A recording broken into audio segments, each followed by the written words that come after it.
Vlastne teraz tak zosumarizované, že skutočne je to človek, ktorého podporuje nadácia Stars for Stars, vďaka ktorej absolvoval napríklad tréningový pobyt v Dánsku, čo je bašta, európska bašta badmintonu, alebo v Prahe. A vďaka týmto pobytom financovaným z nadácie Stars for Stars zaznamenal aký pokrok za posledný rok? Mohol by som povedať ako 1000 miest vo svetovom rebríčku. O 1000 miest vo svetovom badmintonovom rebríčku, a to je skutočne aj výsledok tej vašej podpory.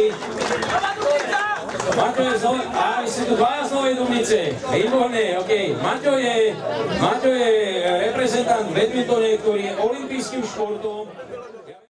Bol som pozvaný na turnaj Business Golf Tour 2014 do rakúskeho Bad Waltersdorfu. Včera večer som zahajoval súťaž Charity Shot, z ktorej všetko štartovné putuje na talenty Stars for Stars.